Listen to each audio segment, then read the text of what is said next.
Di tahun 1988, Metallica rilis album keempat mereka berjudul And Justice for All. Salah satu single di album tersebut adalah sebuah lagu berjudul One. Lagu ini eventually menjadi salah satu lagu Metallica paling sukses. Di tahun 1989, Metallica membuat musik video pertama mereka untuk lagu One. Dan di tahun 1990, memenangkan Grammy Awards untuk kategori baru, yaitu Best Metal Performance. Kalau kalian udah pernah nonton musik video ini, kalian nyadar bahwa ada cuplikan-cuplikan adegan sebuah film. Pertanyaannya adalah, ini film apa sih? Kenapa adegan-adegan film ini ada di musik video Metallica? Dan tahu nggak sih, lagu ini terinspirasi dari film tersebut. Kalau kalian baru pertama kali stumble upon video gue, selamat datang. Kalau kalian ingin video analisis media lebih banyak kayak film, musik, buku, dan lain-lain, jangan lupa like dan subscribe. Ayo kita kembali ke videonya. Jadi sekarang gue mau fokus akan sebuah film anti-war yang muncul di musik video Metallica. Johnny Got His Gun. Sebelum menjadi sebuah film, Johnny Got His Gun adalah sebuah novel dengan judul yang sama ditulis oleh Dalton Trumbo di tahun 1938. Mengingat era ini, Trumbo itu ngelihat dampak dari Perang Dunia I, terinspirasi untuk menulis sebuah buku yang menceritakan horor dari peperangan. Oleh karena itu, dia membuat cerita tentang seorang pria bernama Joe Bonham. Joe Bonham adalah seorang prajurit Amerika yang didrafted untuk Perang Dunia I ke Jerman. Tapi di tengah-tengah pertempuran, dia terkena ledakan artileri yang menyebabkan heavy injury. Dan somehow, Joe Bonham itu survive, tapi dia kehilangan segalanya. Literally segalanya. Dia kehilangan kedua tangannya, kedua kakinya, bahkan mukanya juga. Dia nggak bisa ngeliat, nggak bisa dengar, nggak bisa bicara, bahkan nggak bisa mencium bau. Yang paling menyeramkan adalah Joe dalam kondisi yang fisik kayak gini, otaknya dia masih berfungsi.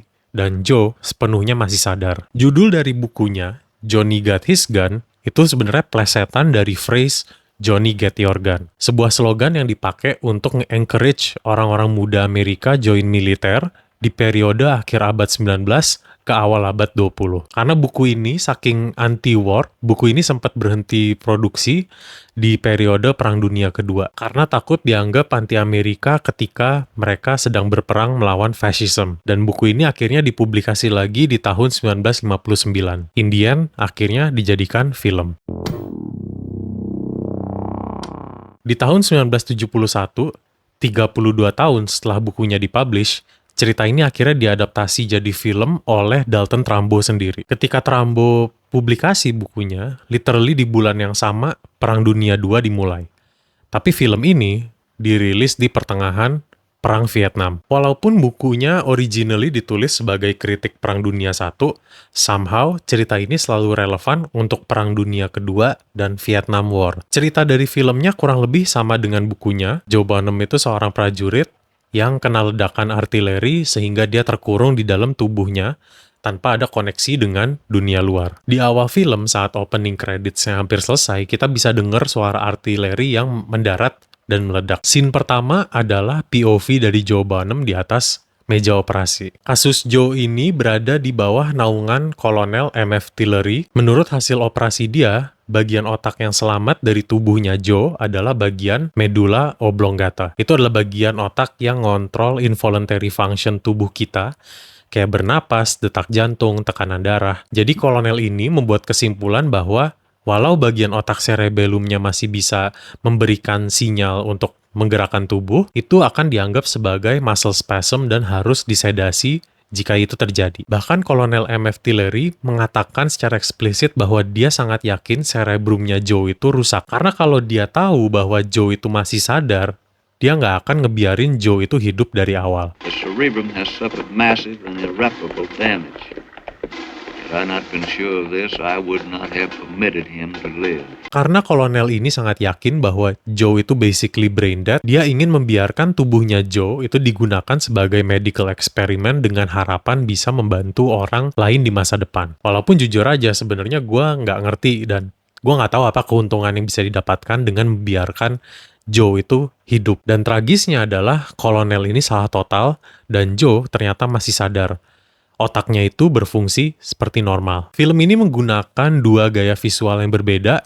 Yang satu grayscale atau hitam putih, Yang satu lagi full color berwarna. Gue suka banget kalau film itu menggunakan visual language yang berbeda untuk signifying sesuatu. Misalkan contohnya kayak di Jatuh Cinta seperti di film-film, grayscale itu kan adalah cerita di dalam skripnya, terus full color itu adalah cerita karakter aslinya. Atau misalkan kayak film Memento oleh Christopher Nolan, yang full color itu kronologinya mundur, tapi yang grayscale itu kronologinya maju. Dan itu mereka bertemu di tengah-tengah. Nah, gue suka banget tuh film kayak gitu. Kalau di film Johnny Got His Gun, bagian yang grayscale-nya itu adalah real world-nya, atau dunia asli bagi Joe Bonham. Dia berbaring di kasur di rumah sakit, terkurung di dalam tubuhnya bersama pikiran dia sendiri. Scene hitam putih ini lebih clinical, lebih dingin, dan ya lebih suram. Nah, sebaliknya, adegan yang full color itu adalah memori-memorinya Joe atau mimpi-mimpi dan halusinasinya Joe. Nah, selama film kita bolak-balik antara dua dunia ini. Di dunia nyata, Joe itu dirawat oleh para tim dokter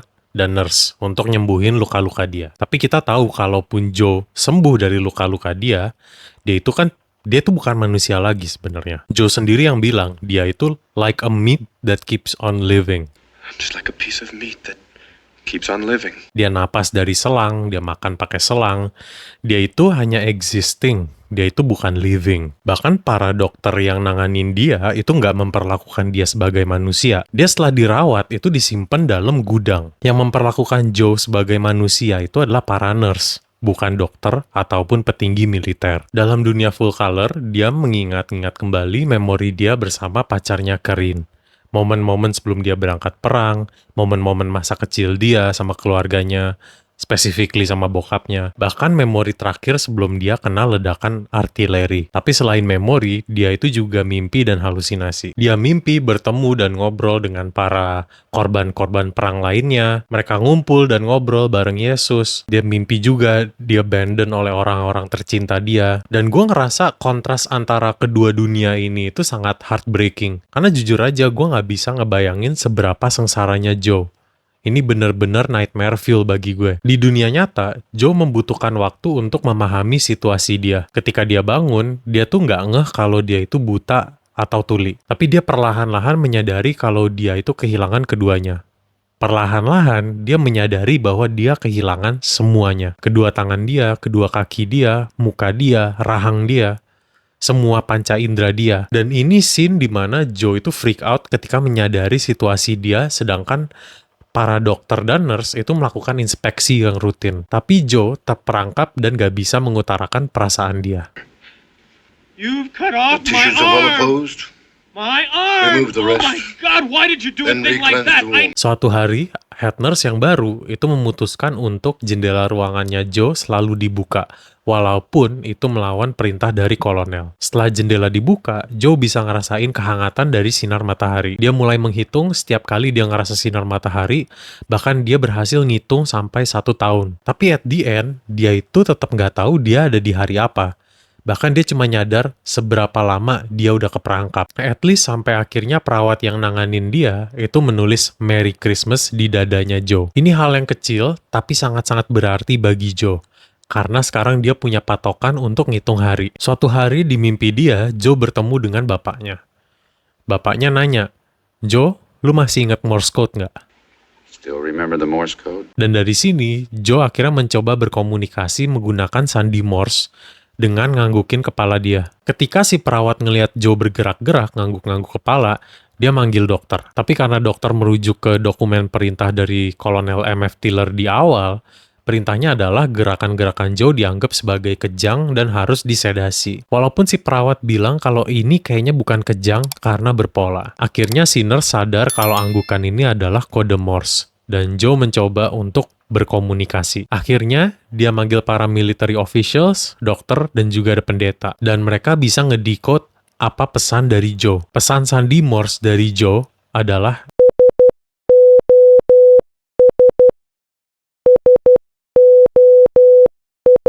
It's Morse code. For what? SOS.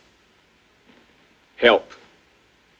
akhirnya Joe berhasil berkomunikasi dengan orang lain. Kita ngelihat horor yang dirasakan oleh Kolonel M.F. Tiller karena dia di awal bilang kalau misalkan Joe ternyata masih punya kesadaran, dia nggak akan membiarkan Joe hidup. Tapi ternyata keputusan dia salah total. Dia bahkan sangat shock akan hal ini sehingga dia harus keluar meninggalkan ruangan. Walaupun si kolonel adalah bagian dari militer dan keputusan dia adalah penyebab dari kesengsaraannya si Joe, gue bisa berempati seberapa dia ngerasa bersalah atas keputusan dia. Si jenderal bertanya ke Joe apa yang dia inginkan. Jawaban Joe adalah dia ingin dijadikan kayak freak show yang bisa ditonton orang-orang sebagai bukti konsekuensi gelap yang terjadi dari peperangan. Tentunya permintaan tersebut nggak bisa dikabuli oleh para militer, karena itu Joe minta satu hal terakhir.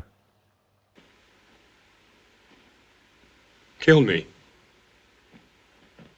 Dia minta diakhiri hidupnya. Tentunya permintaan ini juga nggak dikabuli karena bullshit protokol. Joe nggak mau bernegosiasi dan dia konstan memberikan sandi kill me berulang-ulang kali. Akhirnya ketika para military officials pergi, si nurse ngerasa sangat kasihan akan Joe, hingga dia mencoba untuk mercy kill Joe dengan menutup breathing tube-nya dia. Tapi sayangnya, attempt ini juga diberhentikan. At the end, Joe mengatakan ke dirinya sendiri, berulang-ulang kali, SOS, help me. Sampai filmnya berakhir. SOS. Help me. SOS. Help me.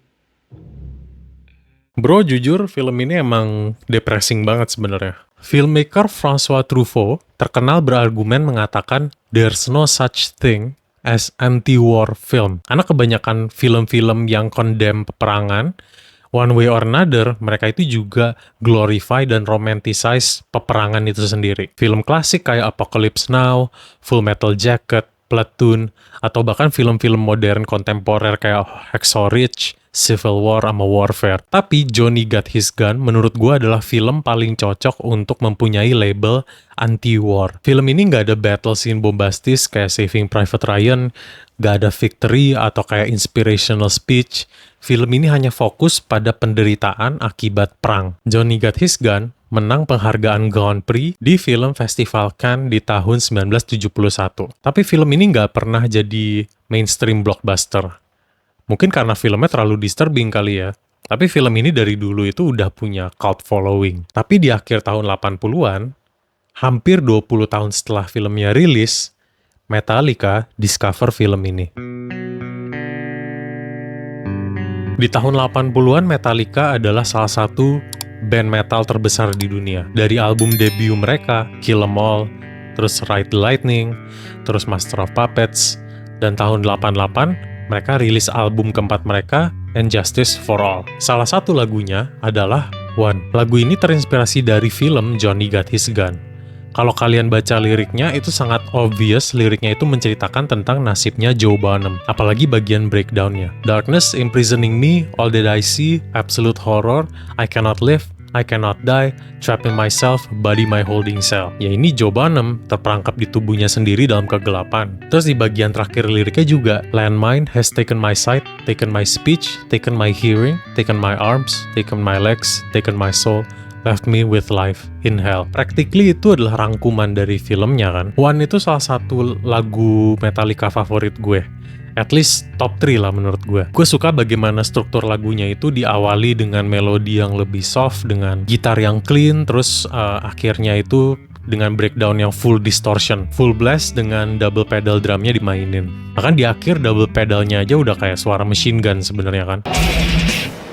I need help. I'm in terrible trouble and I need help.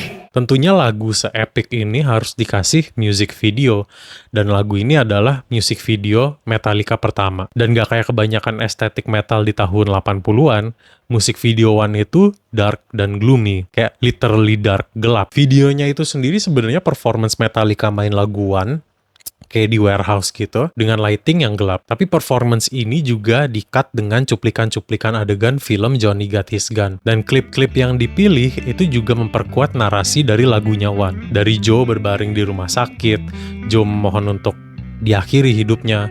Musik video ini menjadi massive success dan mendorong Metallica menuju mainstream audience. Bahkan mereka menang Grammy pertama dengan lagu ini. Dan lagu ini juga di-feature di Guitar Hero 3, Di situ gue pertama kali nemu lagu ini sebenarnya. Gue juga ngerasa kalau lagu ini itu aging very well karena betapa relevannya isu perang akan dunia sekarang. Considering global conflict yang consistently terjadi sekarang, makanya gue ngerasa lagu ini, begitu juga dengan cerita Johnny Got His Gun, itu akan selalu timeless karena tiap generasi akan selalu bisa relate. Apalagi zaman sekarang di era sosial media, kita bisa ngeliat langsung konsekuensi dan dampak perang. Bagaimana para world leaders itu ngomongin perang dan strategi, tapi nggak ada yang membicarakan atau peduli tentang humanity. Makanya itu bagi gua, One itu adalah salah satu masterpiece-nya Metallica. Yang kayak gue bilang juga, at least top 3. Walaupun One itu bukan lagu Metallica yang paling heavy atau yang paling shredding, tapi gue ngerasa lagu ini paling